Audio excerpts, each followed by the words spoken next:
खालिदा जिया को लेकर लगातार आरोप लगते रहे हैं। शेख हसीना पर आरोप लगते रहे हैं। आरोप ये कि 2018 में जब खालिदा जिया को जेल में डाला गया था तभी से उनकी तबीयत बिगड़ी थी। उनके वकीलों ने इजाजत मांगी थी कि उनको विदेश लेकर जाया जाए इलाज के लिए, लेकिन ये इजाजत तब बांग्लादेश की तत्कालीन सरकार ने नहीं दी थी। लेकिन आज की खबर जो है अवधेश जी, वो ये है कि हमारे विदेश मंत्री एस जयशंकर ऐसे हालातों में, जब बांग्लादेश से हमारे संबंध बहुत मधुर नहीं है, ऐसे हालातों में जब हिंदुओं पर लगातार अत्याचार बढ़ते जा रहे हैं, वो खालिदा जिया के जनाजे में आज शामिल होने जा रहे हैं। इससे क्या बदलेगा, क्या संदेश जाएगा? बांग्लादेश से हमारे संबंध मधुर तो छोड़िए, इस समय की परिस्थिति में बांग्लादेश और भारत के बीच का ये देखा जाए तो संबंध है ही नहीं। एक दूसरे के प्रति अविश्वास है। हमारे देश में बांग्लादेश के रवैये से, वहाँ के कट्टरपंथियों के रवैये से गुस्सा है। बांग्लादेश का मानना है कि आपने शेख हसीना को रखा है, जो हमारे यहाँ के लिए जो है क्रिमिनल है, उसको हम सजा दे चुके हैं, आप छोड़ नहीं रहे हैं। तो एक तनावपूर्ण संबंध है।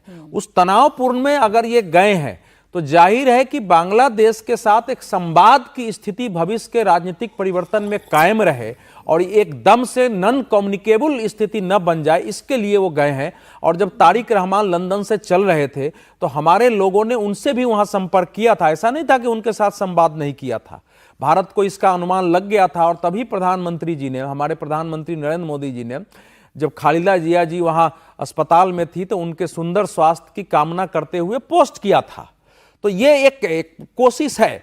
चूंकि बीएनपी एक कट्टरपंथी पार्टी मानी जाती रही है, 1991 से 96, 2001 से लेकर 2006 के खालिदा जिया के शासनकाल में भारत के साथ बहुत अच्छे संबंध नहीं रहे। उनका झुकाव पाकिस्तान की ओर हुआ, पाकिस्तान की यात्रा की।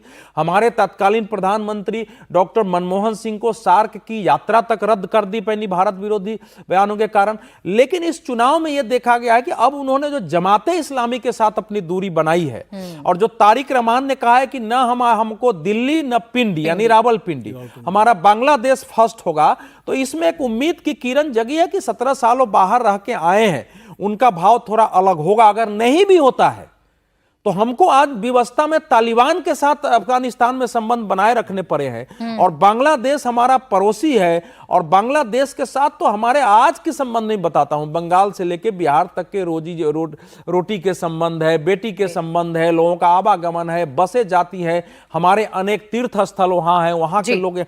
तो इसको बनाए रखने की आवश्यकता है।